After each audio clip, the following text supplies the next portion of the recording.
This is the Untold Italy travel podcast, and you're listening to episode number 174.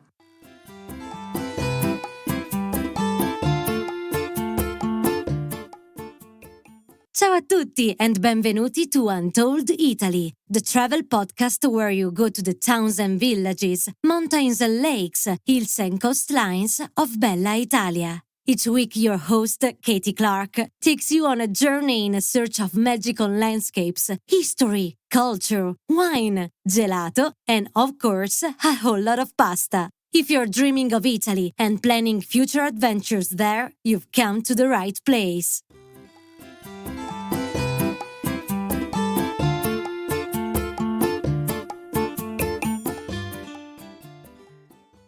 Buongiorno, friends. Hope everything is great wherever you are in the world and you're busy planning wonderful trips to Italy.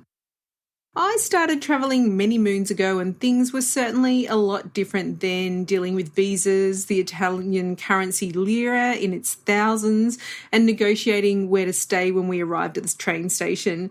There was no Airbnb or online bookings back then. Things were quite free and easy. And you know what? Sometimes I miss those days where you would just take to the road and rock up at your next destination ready to explore without too many details in hand. These days, there are a myriad of ways to travel, and to be honest, while I love the organisation, perhaps a little bit too much, I do think fondly of the days when we had a little less expectation of our travels.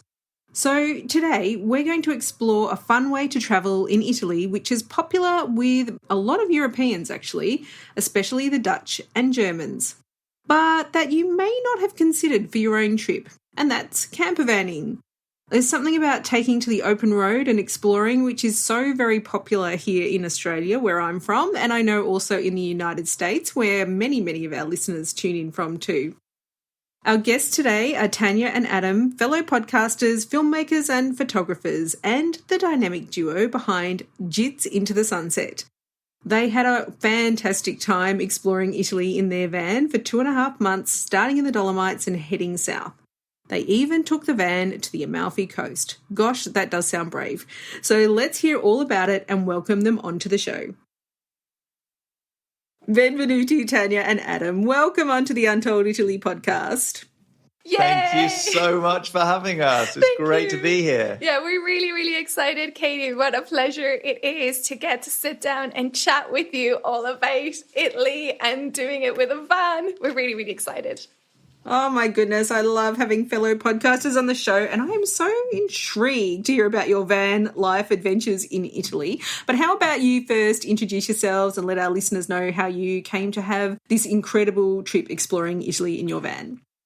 Sure. So we've lived in a van for almost 4 years, up until a couple of months ago, where we've now left it in Europe and gone backpacking, but that's a separate story. So yeah, we lived in a van for like 3.5, almost 4 years.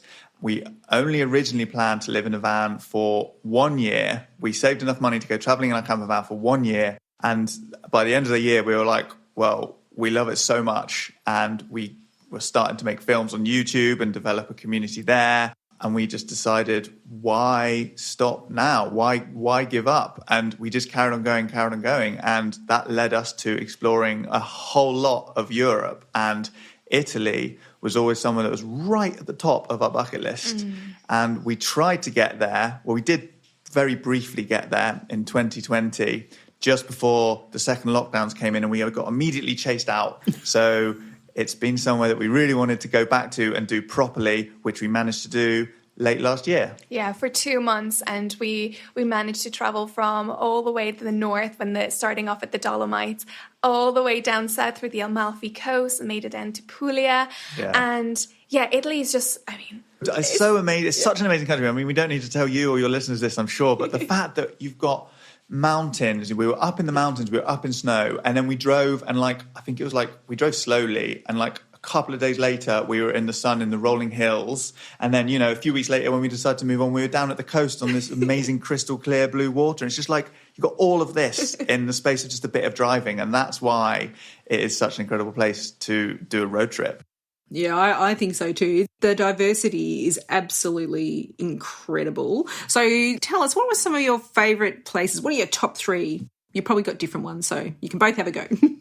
It's so hard. It's so hard. So we were talking about this, and as we were talking about this, we just listed off everywhere we'd been. Yeah, this classic. I know that happens to me too. Yeah, we were like, oh yeah, Dolomites, definitely. And then, oh no, yeah, but definitely Tuscany as well. And then, oh yeah, but what about like the Amalfi Coast? So it's really hard. So we're going to try and narrow it down here. But I think it's fair to say that the Dolomites are just otherworldly. If you love nature, if you're into hiking, and whether you love going on beautiful walks or you like to hike, there's something for you in the Dolomites and the northern region where it's just absolutely breathtakingly beautiful. And you know, especially when you're traveling by van, whether you own your own or whether you're renting one, imagine yourself parking up where you're making yourself your cup of tea and you're looking out your window of your tiny little home and there's just epic mountains. Just this mountainscape that goes on forever. And the Dolomites has always been somewhere that Adam in particular has wanted to go. It's a very cinematic place. And for us as filmmakers, it was just an indulgence, an absolute indulgence. So we've loved the Dolomites. And also to add to that, it's very campervan friendly, and we can get onto how you find places to park, where, you know, about wild camping, about where you stay. For example, as you know, in the Dolomites, one of the most impressive and most visited sites is the Three Peaks.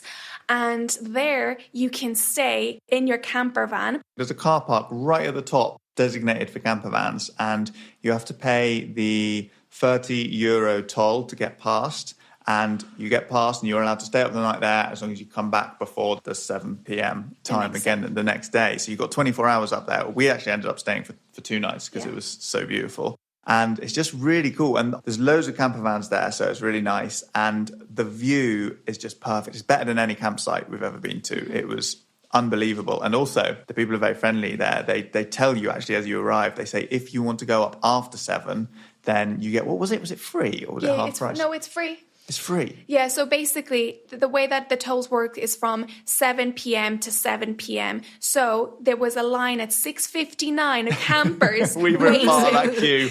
waiting for the man at the kiosk to leave, who was the one that told us about it, to leave so that we could go in for free and not have to pay for that second day. Yeah, it's so sound of him to tell us, oh, if you wait for an extra few hours, you can go up for free. Yeah. Like, he didn't have to do that. And to add to that, that is just a testament to the warmth and the kindness and the generosity of the Italian people. They're just so welcoming. They're so glad to see you enjoy the country. And Katie, I know you've said this many, many times, as long as you have a big smile on your face and you're willing to interact and be curious about other people and the Italians and their culture, you're just going to have the best time. And we got to experience that Italian hospitality as we road trip all down through the country. Yeah. So back to the question, I think our favourite place, I think it has to be the Dolomites. If we had to really pick one, I think the Dolomites, because it was, like we said, so campervan friendly. Some of the places to park are absolutely mind-blowingly beautiful, like really some of the best park-ups we've ever had. Katie, you said that we probably have different ones. And okay, so Dolomites is mine, is it? The Dolomites, I'll give you one. Great. I'll have Dolomites. Because I also think it's great to show variety. We've loved doing van life in Tuscany because we have gotten the pleasure of camping literally right next to vineyards. On the last trip that we did, we got to stay in an agriturismo where they have homestays and you can also rent rooms, but some of them will also allow you to park up your van for free. And what you do is you then get involved in what we did. We picked olives and we pressed our own olive oil. Yeah, we got to see the process right from the beginning to the end. So literally from the picking the olives off the tree, and then within a few days we were going to the olive pressing facility and pressing the olives and seeing this incredible bright olive oil coming out. Oh, amazing. I've actually just recorded a podcast specifically about the olive harvest and, you know, that's coming out a little bit before yours. So it's going to be interesting to say, but it is a beautiful tradition, isn't it? Like, it's not something that you would have anywhere, perhaps anywhere in the world. The thing I found really funny about it that I didn't really realise was that they have their olive pressing facilities during the season run 24 hours. Mm-hmm. So we were there literally at midnight pressing olive oil. It's so funny. It's not like a 9 to 5 thing. No. And were they having a little bit of a party on the side there? Or They weren't actually. Everyone was so busy just trying to make sure their olives were weighed and pressed. And top tip, make sure that if you're pressing your own olive oil and you find yourself doing this, don't forget to bring your bread so that you can taste it. We didn't have our bread with us. We didn't bring bread. Yeah, top tip. Yeah, bring your own bread. Well, in Umbria, actually, which is next door to Tuscany, they do seem to have a little bit of a party when they do their olive oil pressing. And I think they make pizza and all sorts of things. So, maybe you should try that one next time. But, Tuscany's stunning, isn't it? And in any season, it's just beautiful. And I think it's particularly the harvest time. It's just stunning. All right, so you've got Dolomites and Tuscany, and I love that tip about the agriturismo. I mean, agriturismos, I have a whole podcast on that, and it's like, if you don't know what it is, go listen back to the podcast, and I'll put the number in the show notes. You will not regret staying at an agriturismo ever. Yeah, they're incredible, really unique experiences. Yeah, and I think it's a wonderful way to integrate with the locals because... And the culture, properly. Yeah, because they are there all year round, and usually you have these beautiful views and you can get involved in whether it's the harvest, or you could also get involved in helping in the kitchen, and then there's the community and the people that you meet that are staying there, like-minded people. So you can go there as a family, or you could go there as a solo traveler and just meet other people that have kind of that shared values and are looking for something different and appreciate Italian culture. Amazing. Okay, now I think we should go through your whole itinerary and just maybe go through the highlights. But first, can you tell us about your van? What sort of van is it? My parents had a combi van when I was growing up, so I do know a little bit. I was 1970s old school, pop-up roof. Yours sounds a lot cooler than our van. Well, what's your van like? And it has a name too, doesn't it? Yes. It does. So our van is a Peugeot Boxer from 1998. It's very, very functional, but not very cool at all. We've named her Jitters, or Jits for short, because when you go over 60 kilometres an hour, she starts jittering around and you can hear the plates clattering around in the back, because we don't even have camping gear. We've got full crockery and you can just hear it clattering around. Sometimes the fridge door will come flying open. So she's rickety and jittery. So yeah, Jits. That's her name. And yeah, she was my mum's van. I inherited her when my mum actually passed away in 2019. And she is the reason that we got into van life, because she really inspired me, because she had the van, of course. She had Jits. She did 2 massive trips in Wales and in Scotland after she retired. And that was what made me go, wow, van life. So I inherited the van from mum and inherited the idea of van life from mum as well. And that is how we ended up with the van. But yeah, it's such a good van. And we've actually got a van tour on our YouTube channel, because it's really hard to explain on an audio format. But effectively, you've got everything you need in this pretty small van, especially for anyone listening in America who's used to RVs, which are like these massive vehicles. It's a very small van. Can't remember the measurements off the top of my head, but we've got a fridge, we've got an oven, we've got a hob, we've got hot water, we've got a specific wet room that's also like a toilet and a shower. Mm-hmm. We've got a modular setup for our bed. So in the daytime, it is like 2 couches, let's say. We have the tables. We have a big table, a small table that you can take out. Yeah, set it up for office or for eating. Yeah, and then that all gets changed every day, every evening into a bed. You pull levers and this comes out, and then you move this across, and then you've got a really decent, comfortable and roomy double bed.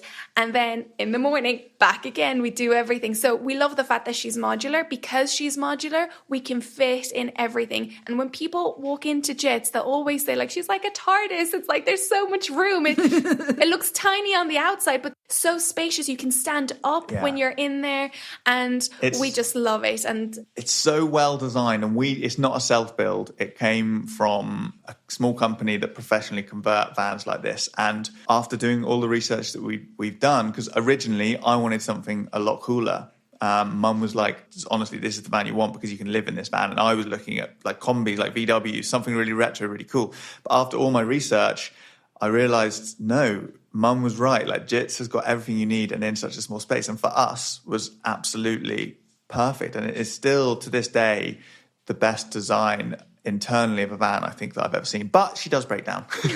Well, there's always pros and cons, isn't there? Oh my goodness. Yeah. When you're saying when you go over 60 kilometres an hour, I'm just thinking the Italian roads and the autostrada, and I'm like, how does that work? How do you go on the Italian roads with Jits?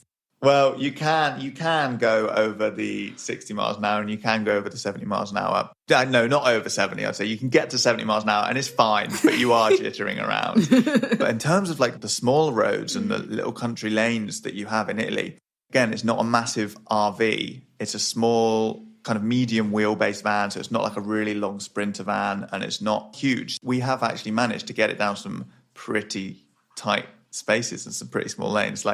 That's the other thing about the van is you can park it in a normal parking space designed for a car, so it is small enough to do these kinds of lanes and get to the places that you might not be able to get to if you're in a bigger car, and that's very important in Europe and particularly in Italy, I would say. So did you see any of these big like RV style vans at all on your travels? Yes, but only on big roads. Yeah. We can see them going into the little towns, which is the best thing about Italy. Exactly. You can the higgledy-piggledy little side streets and things that you can go and explore. And I think that's one big tip to your listeners. If you're thinking about traveling to Italy and renting your camper van and you want to do this experience, consider a smaller vehicle.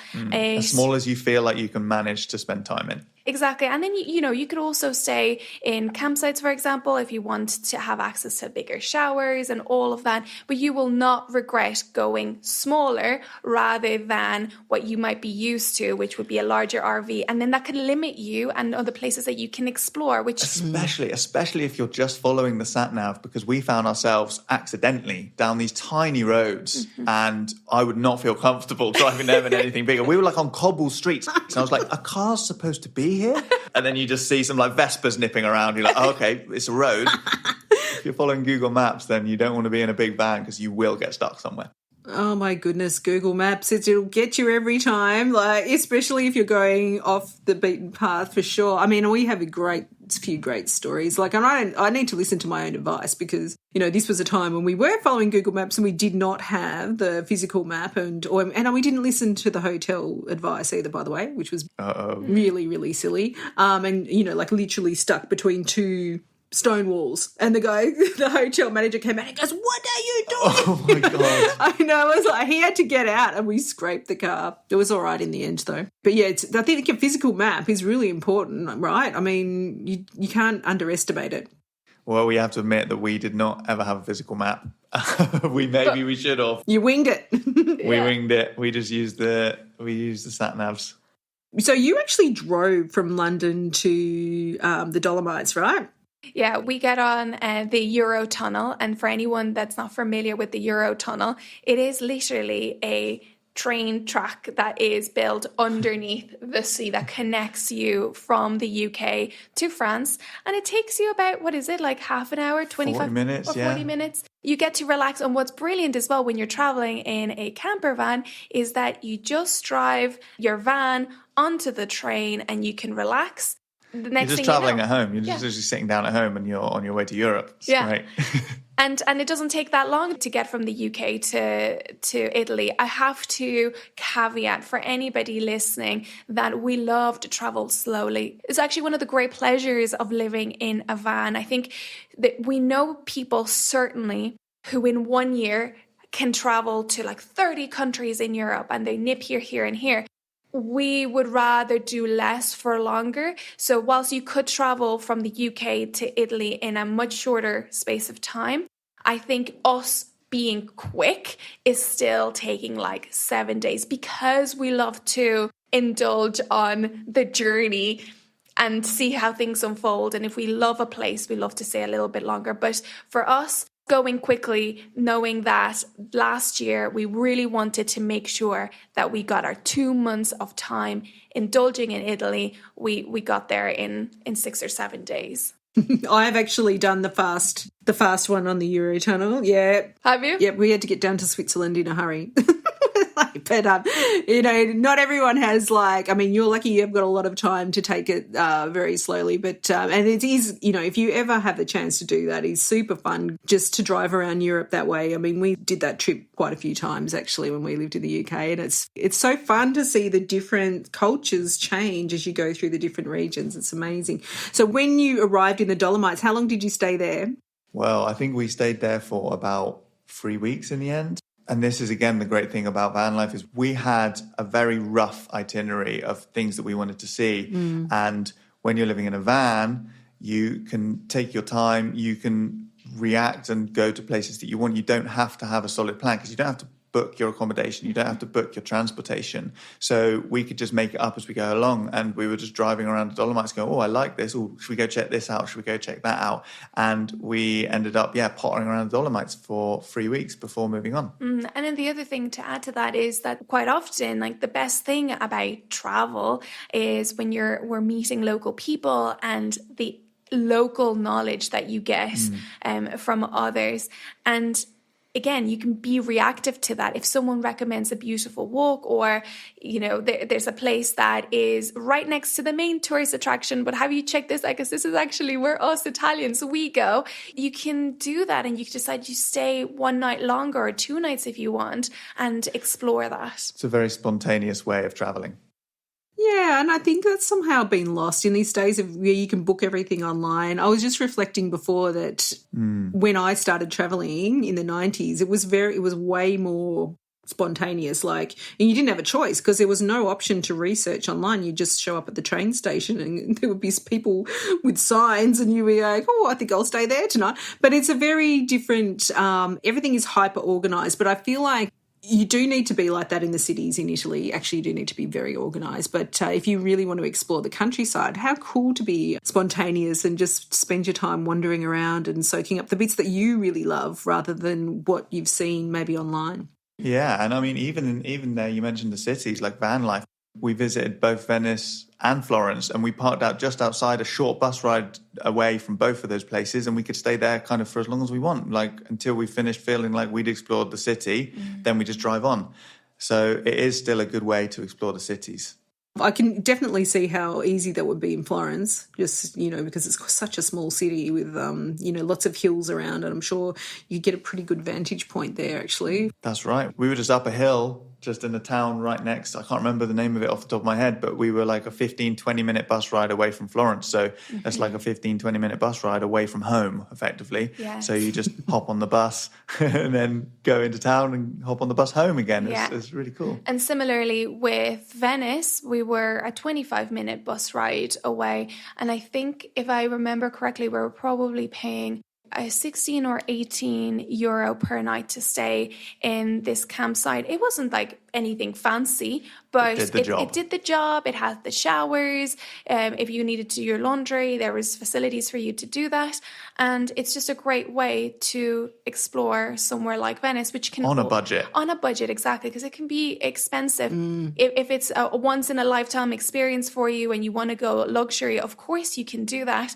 But if you want to make your budget stretch and you want to experience a road trip around Italy and that region, then this is definitely not off the cards. You don't just have to stick to the mountains and, really kind of go into the vineyards and say, well, I wouldn't be able to do cities like Florence or Venice. So they are there for the taking if that's what you would like to do. I just like to mix it up. So I think that's what you've done. And I think that that's a really great way to do it. Especially if you're on a budget, because, even if you're renting, really hotel rooms, the price of hotels have actually gone up astronomically in the last 2 years. And so it's really, I guess, if you do the maths, even with the road tolls and all of that and the parking fees, I'm sure that it probably works out a lot cheaper to go in the van, actually.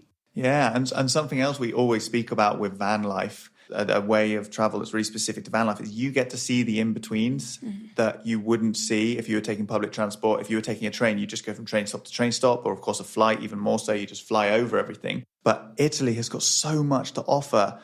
Little towns that you've never heard of, these amazing landscapes that aren't on postcards. And when you're traveling in a van, you drive through these and you take pit stops in these little towns you've never heard of when you're on the way to the place that you have heard of. And sometimes, like, we spent a good chunk of time in this place that we had not planned to spend, simply because we found a great park up. It was a really beautiful, cute little town.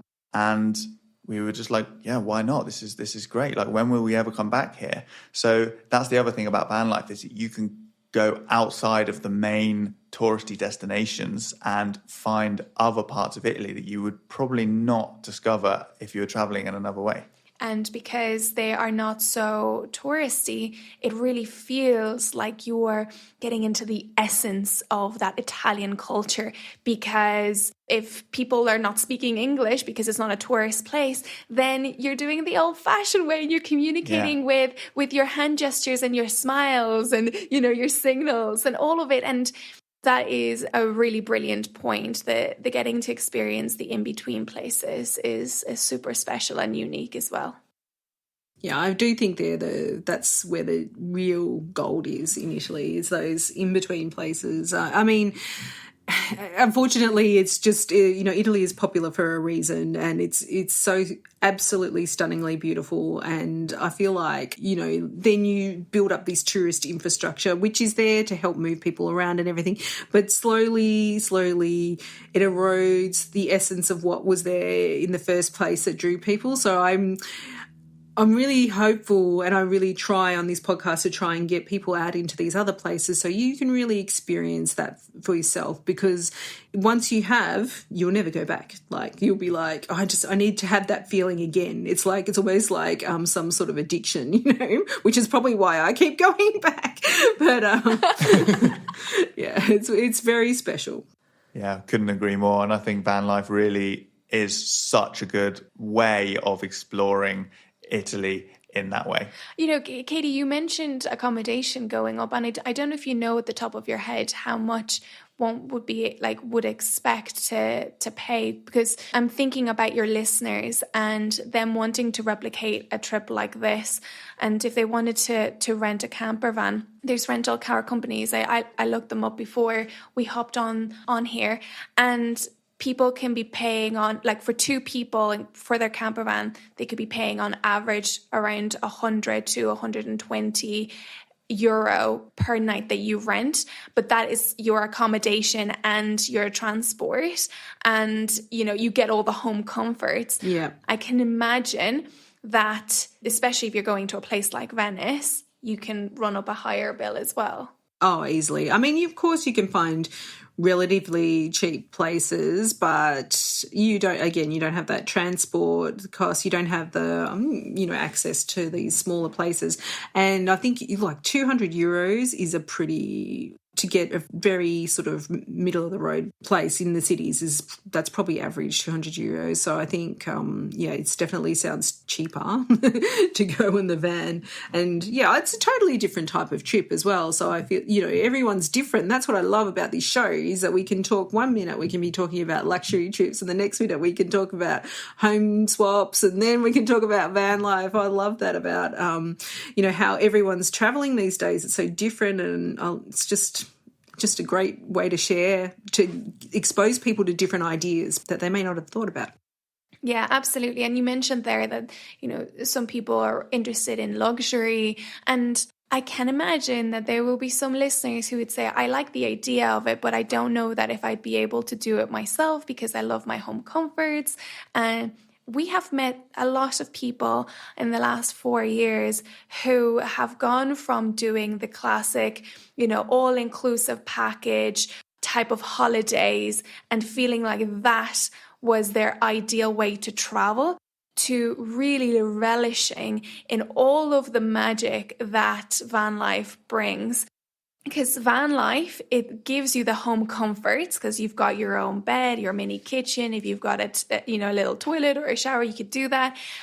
But also it's that injecting a bit more adventure. So I would say, if you're on the fence, don't underestimate what you might find really like a wonderful way to travel just because you're used to one way. This could be a wonderful new avenue of exploration Tania's for you. pitch. Yeah, well, I love it because as well, like I think really we need to examine and think to ourselves what is luxury, because to me luxury is unique experiences and having those moments that, you know, you're not in that kind of, not a sausage factory, but it can be a bit like that in when you get into some of the big cities and the major tourist areas. But so for me, luxury is just like having that experience where it's exclusive. No one's got it. And that sounds really Gucci or something like that, but it's not. It's very, you can have that just by, like you said, that beautiful moment, parking your van at the top of the hill overlooking the Three Peaks and the Dolomites. I mean, that to me is extremely exclusive and luxurious in a lot of ways, you know. That's it. And the thing we quite often say is we'll park up in these places that we'll have to ourselves, that will have these incredible views, whether it be on a beach, up a mountain. Or next to a castle. Or wherever it is. And we'll often joke, like, my God, how much would we be paying to have an Airbnb or a hotel room that was in this location? And it's like, we're just here either paying like a $5 or camping for free or whatever it might be. It's still like a fraction of the price. And on top of that, we're at home still. It's cozy. Really an incredible way of traveling. Yeah, super cozy. It's great. All right, now I've got some questions for you about the Amalfi Coast, because having driven along there, and we don't ever recommend anyone to drive, actually, they can help. So you took a van down the Amalfi Coast. Respect to you. Like, how did that go? Slowly, but it was shoulder season, so it wasn't peak season. So I think the roads were quieter than maybe they sometimes are. Fewer big buses, fewer tourists driving around not knowing what they're doing, I guess. We were one of the few. And yeah, we made it. It was fine. It was just slow. And like I said, our van is smaller than perhaps you may be envisaging. It's not a massive van. So we did make it. I didn't have too many problems. I just had to take it slow. And in terms of the actual van lifing, we didn't have... It's not van life friendly there. So we actually stayed with a friend because there was no real parking. But in terms of the driving, I think as long as you're careful and confident. I'm thinking specifically of that hairpin bend going up to Ravello. I don't know if you did that one, but the buses have to kind of do a 3-point turn, and it was like... That one was a little bit further on, but we turned around before that one. But 100%, I think it's very wise to deter people, tourists who are not very confident or comfortable drivers, to just avoid those roads, because they're very skinny, and those buses, I mean, they're extremely skilled, but they're massive. They are massive. Remember, they're all Napoli drivers as well, and they know they've been driving those roads for years, and so they, you know, for them it's like they just do it by nature and they handle it very well. But for us, it's like, yeah, oh goodness. So I know like a little bit about van life in Europe, but not so much. But I do understand that some countries are really better than others in terms of the services that they've got set up. How is it in Italy? How does it go? I loved it. I think in Europe in general, van life is quite popular. Also, and in Italy, Italians, they like to road trip. They've got their own camper vans as well. We often parked up next to locals that were from another part of the region. And so it is very well equipped. One of the top tips that we always share with people is that in Europe, there is this app called Park for Night. That's park and then the number 4 and night. And it is a user-generated map of places that you can park up. Either it's a paid campsite or it's a free campsite, or it's kind of wild camping where the locals don't mind you staying. So people leave reviews and you are able to then find places to stay. Not just to stay, but to hook up your electricity. If you need to empty out your toilet, so that's another thing. You're self-sufficient.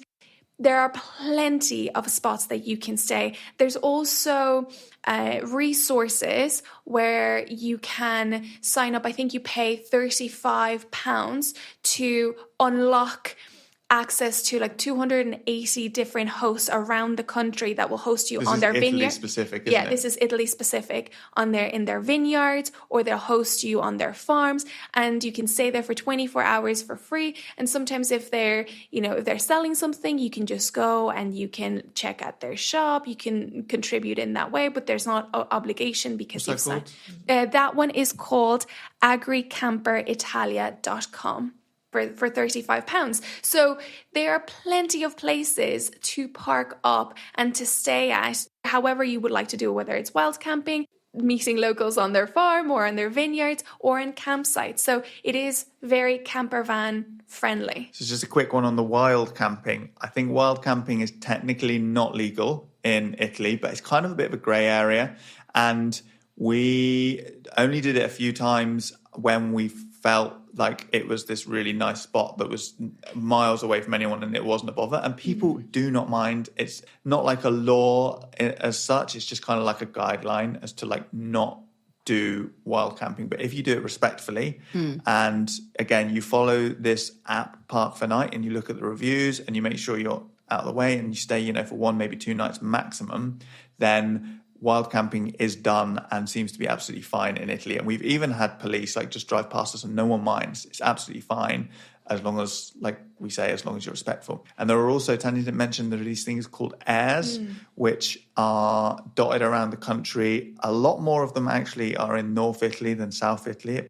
But airs are these places that are specifically designed for camper vans. They're designated, they're always free, and they will have some sort of facility, whether it's fresh water, ways to empty your water tanks or your toilet. And it's just the perfect place to sleep for free, which is just amazing. And there's a few countries around Europe that do that very well, and Italy is one of them. It's actually really hard to get information about campervanning because, I was so excited when you emailed me because I couldn't find it. Like I was Googling away, and I'm an expert Googler. Don't worry about that. But I could not find anything about Italy. And then you would have some random things and they would say, oh, it's not, France is better and you're better off. But so I'm really thrilled to know that there's so many great services there. Yeah, I mean, if I was to rank it, I would say, France is better. But that's not to say that Italy isn't also great. Italy, Spain are probably on approximately the same level. And then France is just incredibly high. You can't compare it to France because France is just the most campervan-friendly place I think we've ever been. Right. But Italy, it's still very, very good. And if you know where to look, again, pretty much it's just that app and the website that we mentioned. That would be enough for you to not need to plan and just do those. You can just day by day work out where you're going, just using those 2 resources. And that for us is a sign of a great country to be in a van. You don't get the decision fatigue because, or having to plan in ahead because, as Adam mentioned, it could be like 3 p.m. and you don't know where you're sleeping that night. You just open up this app and you can see where you are on the map and where there are places that are safe and with good reviews that you can stay in, and you can select, do I want a paid campsite? Do I want somewhere for free? Are these the facilities that I need? And it's just so easy. So it's really taking the best of the technology and just making your Italian road trip a breeze. That sounds amazing. I think as well, the thing that really attracts me to what you're telling us about is really those local experiences and being able to access, go to someone's vineyard. Honestly, if you haven't seen the sunset over a vineyard in any part of Italy, to be honest, but particularly Tuscany, it's got some sort of special glow that must come from the minerals in the soil or something like that. I don't know how they do it, but it does look magical. And, have your, beautiful glass of wine from the local wine shop or the, the grower. I mean, this can't get better than that, really, can it? Yeah, exactly. It's magic. Is there anything else that you wanted to share with the listeners about campervanning in Italy? It sounds too good to be true.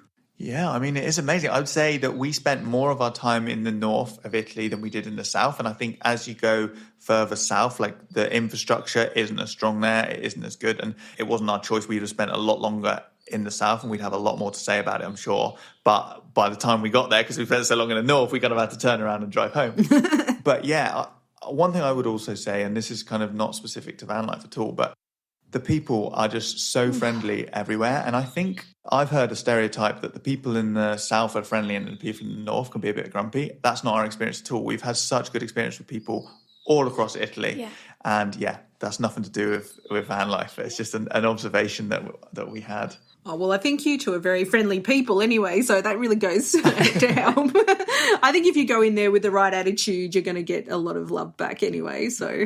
Yeah, the other thing that helped us make friends along the way was that we were traveling with my family dog, a little one-eyed Yorkie that is called Trigger. He's been around town. He's somewhere between 12 and 14. He's a rescue. My mom and I, we adopted him back in Dublin in Ireland a decade ago. And because he's getting on and we miss him since I've been doing lots of traveling, he usually lives with my mom in Dublin, we decided to take him on this Italian road trip. And it was the first time that he got to go on these hikes with us. And I mention him because the Italians love dogs, like love with a capital, bolded, underlined in red. They love dogs. Carissima. Piccolino, that's what we got. Piccolino. So when he would be with us, everyone would stop. Italy is an incredibly dog-friendly country. Yeah. So we were allowed to bring Trigger into museums, even churches. I mean, Lidl's. Yeah, when in your supermarkets, no problem. Cafes, restaurants, no question about it. Everyone invited him in. They were more happy to have him there than us. Yes. Yeah. That's what happens when you have kids as well. I'm just so you know. Yes, exactly. So we had, again, that just amplified the kindness and the warmth of the Italian people and our experience there. So that is another thing to bear in mind. Well, I'm sure he got completely spoiled and lots of pats and cuddles and all of those things. Yeah, and I think, I'm sure it opened up lots of conversations for you as well, that you probably wouldn't have had otherwise. That's a really interesting thing. I have actually had people ask me, can they take their dog to Italy? And I just didn't know. So thanks for sharing that. When we were in Positano, I went out and I went on a solo walk with Triggy, just the two of us. I did meet a couple from the US that had brought their small little dog with them. So I know that it is absolutely possible for you to, fly to Europe with your dog, go to Italy, and, they're a family member. So bring them along. I know Danielle, who's a regular on here, she takes her dog Lenu over to that part of the world. And yeah, I think Lenu has a very nice time exploring the coastline over there. Maybe it was Lenu that you met, who knows? Maybe Lenu on holiday. Yeah. Are you planning any trips back to Italy in the future, or you're continuing around the world for now? There's nothing in the pipeline, but we know that we will be back. It's one of our favourite countries for good reason. Yeah, and in actual fact, we have been seriously considering buying a homestead in Italy, a renovation project, something that we can really learn DIY because we know nothing, but we love the idea of it, and we love the idea of growing our own vegetables and incorporating our lives into the locals and all of it. And so when we were in the Abruzzo area, we actually viewed a couple of properties just to start getting our head into it. So whilst there's nothing in the diary exactly when, we know that between Italy and Portugal, we want to really research where we would want to call home. And I mean, we love Italy for all the reasons that you do and all the reasons that your listeners do. And once you're there, you can't get it out of your head and your heart. No, you really can't. Oh, goodness. It sounds like such a great adventure that you're going on. I'm actually talking to Tania and Adam from Nepal, which is like a whole nother world away from Italy and from Australia as well. So, Tania and Adam, can you remind our listeners how they can stay in touch with you and learn more about your work on Jits into the Sunset? Yeah, absolutely. We have our YouTube channel where we post our travel films there from our time in Italy. We have 4 or 5 videos on a playlist there, so you can indulge in everything that we have just described. We'll take you along on that visual journey, and also videos from all over our travels. We're also on Instagram and on Facebook. If you search Jits Into the Sunset, our website, it's jitsintothesunset.com. And we are also podcast hosts of the Adventure Mindset podcast, where we interview people that love to travel, to do road trips, and also take on adventures. So the Adventure Mindset podcast, wherever you get your podcasts. If that was all a lot to take in, just go to jitsintothesunset.com and everything will be linked there. Adam's always better. We'll always put a link into the show notes as well. But what I want to say to everyone, I haven't really voiced this opinion publicly. I have two people privately, but I do think there's not a lot of great information on YouTube online. But go and check out Jits Into the Sunset, because they're taking a very kind of different approach to the way they do videos, and it's more of a deep exploration of culture and the destinations that they visit, which I think, instead of, those kind of clickbaity top 5 things to do wherever, I think, if we're going to be appreciating a place, in a more deep way, then that's the kind of video that I look forward to anyway. So thank you so much for that. That's very kind words. Yeah, thank you so much for having us. Yeah. And thank you to your listeners for if they've made it all the way to the end. It's honestly such a pleasure, such a privilege. We're just absolutely, my cheeks are hurting from this conversation. Thank you so, so much. And we're so glad to have had this conversation. And thank you for welcoming us and introducing us to your community. Oh, thank you so much. And, keep going with all the inspiration and the practical tips. And, just loved hearing about your story exploring Italy and with your little pup in tow. Oh, how lovely. Grazie. Thank you. Thank you. Now, listeners, I don't know, but I did find that a bit inspiring, and it got me Googling away looking for ideas of how to do some campervanning myself. And so I did a bit of research, and it is getting much easier to rent a van in Italy, mostly into Rome or Milan airports, because that's where most people fly into. I had the most success with Auto Europe, who have quite a few different types of vehicles you can rent to have your own Italian dream vacation on the road and head up onto the Alpine peak just like Tania and Adam did. I think if you crave some spontaneity and are looking to hit the road in Italy, then this would be such a fun way to travel. And I really appreciate Tania and Adam sharing all their tips and insights into van life, Italian style. If you'd like to check out the places and services that they mentioned, head on over to the episode show notes at untolditaly.com/174 for episode 174. Thanks to all our wonderful listeners for your ongoing support of Untold Italy. I hope you enjoyed today's show. If you did, then it would be incredible if you gave us a rating or review in your favourite podcast app. If you're using Apple Podcasts, then you need to go to the show page for Untold Italy, not the episode page, and scroll down until you see ratings and reviews. You can leave your 5-star review and message there. And speaking of messages, if you're a Spotify user, there's some really cool interactive polls and feedback loops that you can do in Spotify now for podcasts, and I love seeing all your messages in there. Thank you so much for everyone who leaves them. Now, on next week's episode, we're delving deep into some of the most frequently asked questions about travel to Italy in a quick fire round with travel expert and my friend, Danielle Oteri from Feast Travel. But until then, it's ciao for now. The Untold Italy podcast is an independent production. Podcast editing, audio production and website development by Mark Hatter, production assistance and content writing by the other Katie Clark. Yes, there are 2 of us. For more information about Untold Italy, please visit untolditaly.com.